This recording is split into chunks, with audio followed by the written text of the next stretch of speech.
Hello, and welcome to the opening session of the Jewish Learning Center, our first trimester of classes. I would like to formally welcome all of you to our ongoing adult education program. My name is Rabbi Ron House, and I will be leading our sessions throughout the course of the next 10 weeks. As we begin today's session, I just want to make an observation. Today, the day that I am filming these first set of lectures, is December the 7th. It was 1 month ago today, on November the 7th, that the Jewish world suffered a tremendous loss with the passing of Rabbi Jonathan Sacks. Today represents his Shaloshim, the 30-day period that traditionally follows the death of a person. And I hope to, in some small way, honor Rabbi Sacks's memory by dedicating not only this session, but all of the sessions of the first trimester of the Jewish Learning Center to his memory. Rabbi Sacks was a scholar. He was a prolific writer, wrote over 20 books.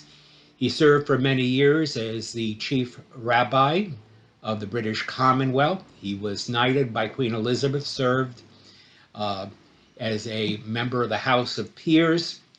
He was a man who gave all of his life to his people, to Jewish studies, and he was especially committed to the idea of adult Jewish studies, which makes this all the more fitting as we begin our program of adult Jewish studies. So all that I do today and in these next 10 weeks, let it be some small addition to the great contribution that has already been made by Rabbi Jonathan Sacks. Welcome to all of you who are here today. This is lesson week 1. It is titled The Book of Joshua, A New Leader. And we will be beginning our discussion next week with the opening of the book of Joshua. I thought what I would do to begin with is give you a little context, provide you with a setting for understanding what it is we are about to study.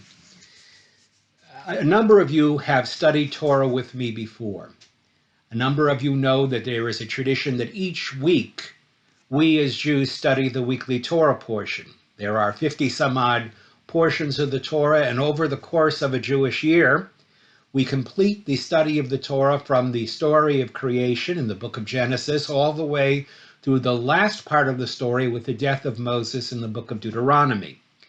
And then our tradition is that when we have completed studying the Torah over a period of a year, what do we do at the holiday of Simchat Torah?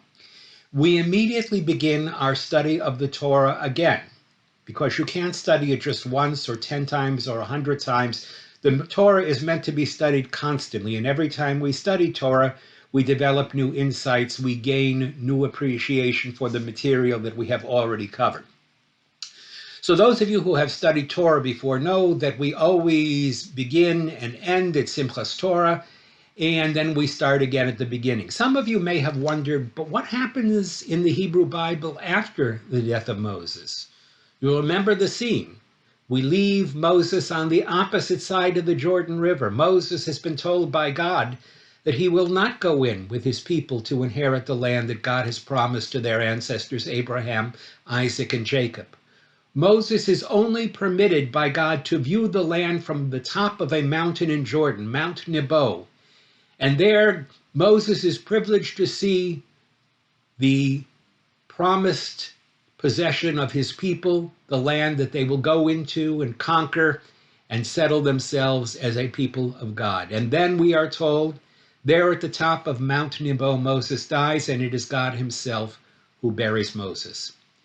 But what happens after the death of Moses? What happens to the Jewish people who are sitting on the far side of the Jordan River, ready to go after 40 years of wandering in the wilderness, ready to enter the land and to take possession of it?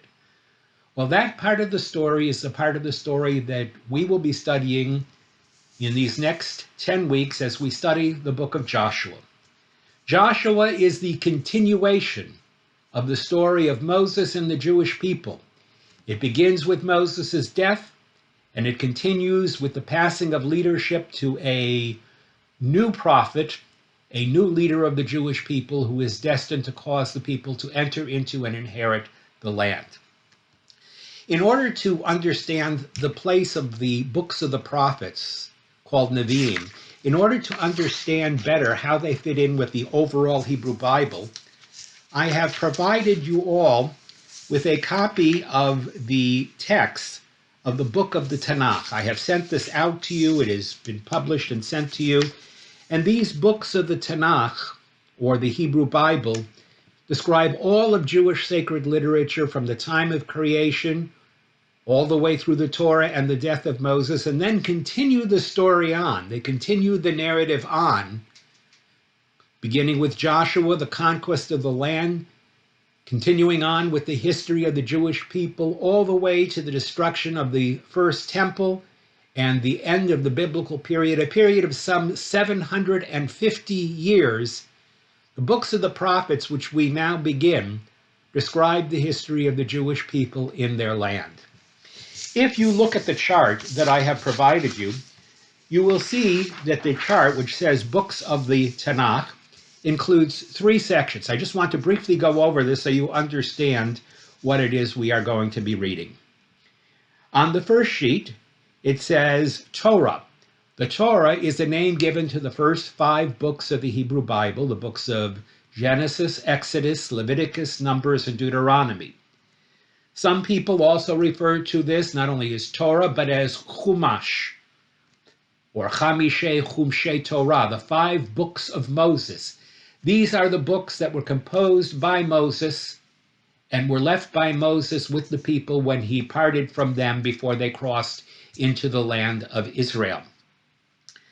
The Torah is the law of the Jewish people. This is the book that we study that tells us how to live our lives. So the first portion of the Hebrew Bible is called Torah. Remember the letter T. Torah, which stands for law or instruction. The next part of the Hebrew Bible is called Nevi'im, with an N. Nevi'im means prophets. The next section of the Hebrew Bible are all the books of the prophets, because all of the relationship between God and the Jewish people in the biblical period is mediated by a group of individuals called the prophets. And we'll talk about the prophets in just a short while. But these books were all written by people like Moses, who were inspired by the word of God, to whom God spoke, and who recorded the lessons of the history of the Jewish people in various books. You will notice that the book of prophets is divided into certain sections. The first section on your list is known as the former prophets, or the early prophets. This is where we begin our study with the book of Joshua. We will continue with Judges, and then the book of Samuel and the book of Kings. This will take us through 700 years of Jewish history. Following those books, we have what are called the latter prophets, latter because they occur afterward, later in the books of the prophets. And these are the literary prophets, 12 famous individuals to whom God recorded prophecies in the course of Jewish history. This is the book of prophets. Take from that the letter N. So we have a T and an N. The last section on the second page of your sheets is called Ketuvim. Ketuvim simply means writings. These are sacred writings that were recorded by various prophets and leaders of the Jewish people, again, people to whom God spoke. And these sacred writings, which include books like Psalms and Proverbs and Job and the 5 Megillot and the book of Daniel and Ezra and Nehemiah and Chronicles, these books are the collection of the sacred writings and the sacred traditions that were left to the Jewish people over the biblical period. Take from the word Tanakh, the final words, the word Ketuvim, CH. So T, N, and CH. Torah, Nevi'im, Ketuvim. This forms the word Tanakh. When we speak of the Hebrew Bible, we either call it the Hebrew Bible or we refer to it by its Hebrew name, Tanakh. We do not call it the Old Testament. Our Christian neighbors call it the Old Testament because they believe that the Hebrew scriptures were superseded. They were replaced by a new covenant, a New Testament, which is found in the books of the Christian scriptures. But we Jews do not believe we have an Old Testament. We have a living covenant with God, and therefore we always refer to the Hebrew Bible, the three sections by the term Tanakh. I invite you to look at your list, to study it, to go over it, and to familiarize yourself with it. Now, one more word before we start reading in the book of Joshua. Some of you have asked, how have the readings been divided? The answer is each week we are going to read about one chapter of the book of Joshua. All biblical books are divided into chapters and verses, all right? So every biblical book, every book in the Bible is designated by a chapter and verses. For example, in the first week of our study in the book of Joshua, we are going to be reading Joshua chapter 1, verses 1 through 18. So when you take your text, you merely go to Joshua chapter 1. You will discover that there are 18 verses in chapter 1, and that is what you will read, and that is what we will discuss in each of our chat room discussions. Now let me talk a little bit about the format of what we are doing. I hope that all of you have had the opportunity already, or will have the opportunity in these next days, to read the assigned material. I cannot emphasize too strongly how important it is that you read the material prior to the time that we sit together and discuss the material in the chat room. After you have read the material at least once through, then I invite you to come on to YouTube, come on to this channel called The Learning House, and the house is spelled H-A-U-S-S, to come on to this channel and view the video presentation, which is designed to explain, to amplify, to clarify material that you have covered in the first chapter. Each of these visual presentations, these visual lectures, will last about 20 to 25 minutes. The real meat of the course, the real heart of the course, comes in our chat rooms. In our chat rooms, we will have the opportunity as a class to sit and discuss in some detail each of the week's assignments, which means next week we will gather in the chat room, and I'm going to give you now the day. The chat room for the book of Joshua will always take place on Tuesday evenings at 7 o'clock. Tuesday evenings, 7 o'clock. Every Tuesday evening, if you want to participate in the chat room, merely go onto Zoom, join us in the discussion, and we will then have the opportunity to thoroughly go over both the reading material and the presentation material that I will offer you each week. Now let me say that it is not required that you go into the chat room. You do have to read the material. You should listen to the presentations. The chat room is really designed to enable you to ask questions, to clarify points that you don't understand, and to go into a deeper discussion of the material that we are studying each week after you've had the opportunity of reading the material first and then hearing the presentation. So that is the format that we are going to apply from this time forward. Each week, at the beginning of the week, I invite you to go on to see the following week's presentation, the following week's lecture, which will be based on that week's readings. And then a week later, we will have the chat room for each discussion. Having said that, I would like to talk to you a little bit about the story that is found in the book of Joshua. Joshua is a leader. He was the next leader to Moses, which means he had big shoes to fill. I should tell you that in Jewish tradition, there is no leader, there is no prophet who is as great as Moses. So Joshua had the unenviable situation of following the greatest leader of the Jewish people.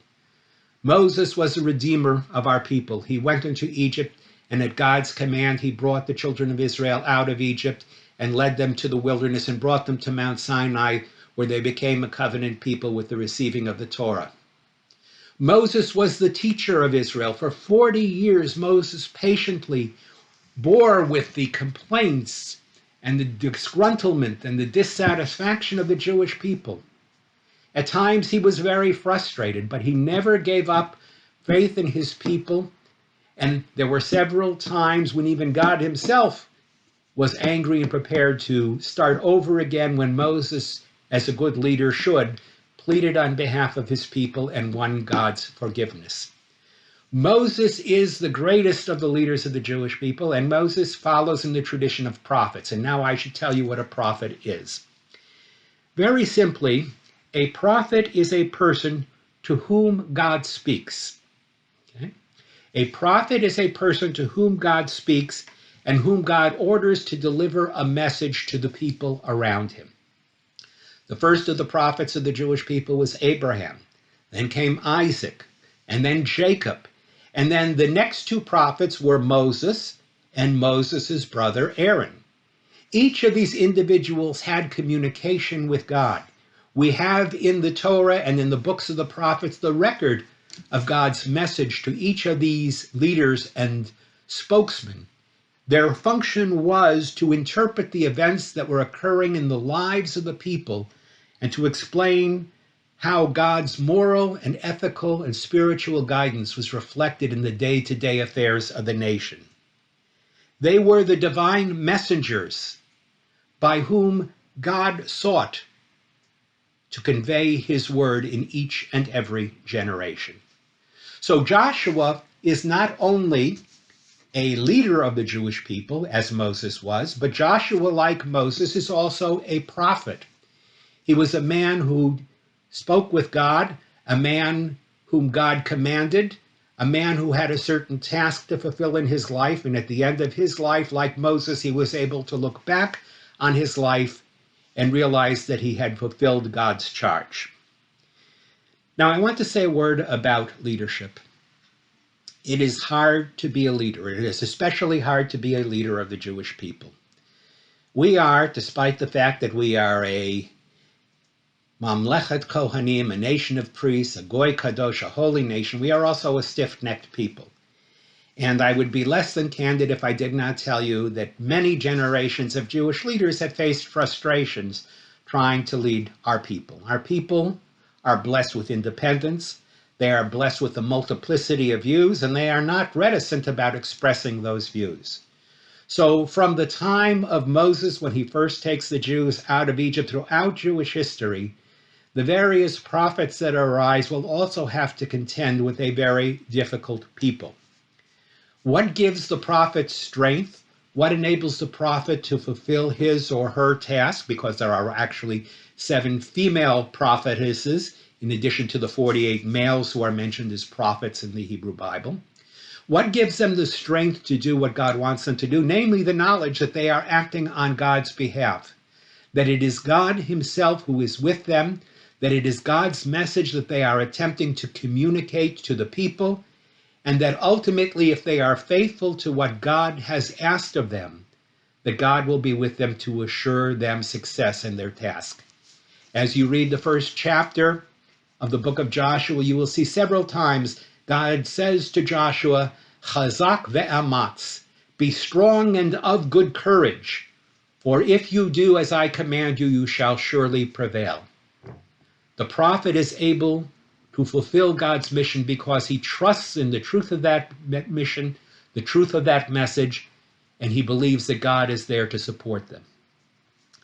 Now, the questions that we are going to consider in our discussion group next week, next Tuesday evening at 7 o'clock, all will center on this first chapter of the book of Joshua. So I want you to read the text.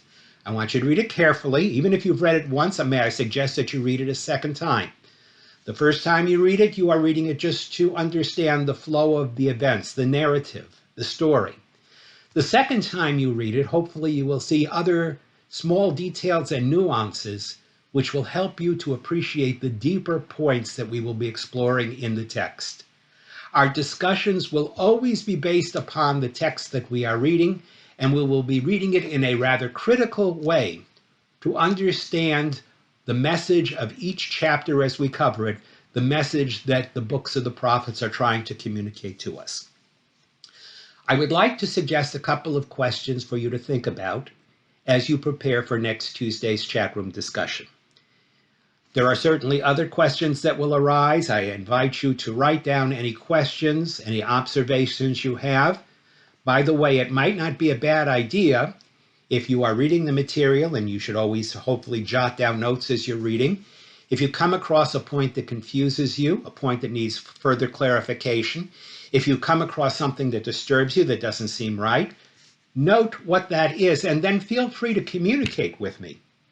In between now and our first chat room discussion, any questions or issues you might have, this will help me to prepare for our chat room discussion when we meet next week. But what I would like to do now is suggest some questions for you to think about, to focus your reading, so that when you read the text, you are able to focus in on what I think are the important issues we should discuss. Question number 1. How does the leadership of Joshua differ from the leadership of Moses, the leader who preceded him? Now, if you have never read the Torah before, you're not going to be able to answer this question. But many of you know the stories of Moses. Many of you have read accounts or heard stories or sermons about Moses and the kind of leader that he was. Assuming that that is the case, what I want you to ask yourself is, how is the leadership of Joshua, as reflected in chapter 1 of the book of Joshua, how is Joshua's leadership different than the leadership of Moses? Does Joshua appear to be as great a leader? If he is a lesser leader, in what way does he seem to be lesser than Moses? Does Joshua have a different task? That's the second question. What differences were faced by Joshua than by Moses? What different challenges did they face in their leadership? Every leader faces challenges. As you read the first chapter of the book of Joshua, how were the challenges that Joshua faced, how were they different than the challenges faced by Moses? How was Joshua a leader in a different way than Moses was a leader? An important idea in all leadership is there has to be a tradition of leadership, a chain of tradition. Moses, before he dies, and we'll talk about this next week, formally appoints Joshua to be his designated leader. So even before Moses has died, the people know that Joshua will become the new leader. What qualities does Joshua possess that you see reflected in this first chapter of the book? What qualities does Joshua possess that help to explain why Moses chose him as his successor to lead the Jewish people? How were the challenges that Joshua faced on the eve of conquering the land, on the eve of military battle? How was Joshua's challenge and Joshua's obstacles different from the obstacles that faced Moses over 40 years? And then one final question you might focus on is, as Joshua speaks to his people for the first time, focus on the reaction of the people to Joshua and his words. Do they accept Joshua as leader? Do they question him? Do they believe in him as they believed in Moses before him? Obviously, as I've said, Joshua had to fill some pretty big shoes. And the question is, were the people who had been led by Moses for 40 years, would they be prepared to accept this new leader, especially at this critical point in their lives when they were about to go into battle and they were about to fight for the land of Canaan, which will become the land of Israel? These are the questions that I would like you to consider. Any other questions, of course, I would urge you to also take into account. Again, if you would like to write to me about some of your questions and observations, you can send it to me at my Gmail account or through the Learning House, which is the name of our site, the Learning House, H-A-U-S-S. You can do that as well. As I conclude my comments today, let me observe that we are coming at the end of this week into the holiday of Hanukkah. Hanukkah, which celebrates an ancient miracle from 2,200 years ago, is a holiday that says when faced with darkness, the response of the Jewish people has always been to kindle light. Kindling light in the face of darkness is our affirmation that whatever problems we confront, God provides us with the strength and the ability and the ingenuity to find the solution to those problems. So as we are going into now 3 weeks of COVID confinement, May the darkness of this last part of the year, which has followed almost 9 long months, may we find the strength as individuals and as a community to continue to light lights, to spread light in the face of darkness, and we all be able to join together next week in continuing our study together in this very important and significant new endeavor. I thank you all.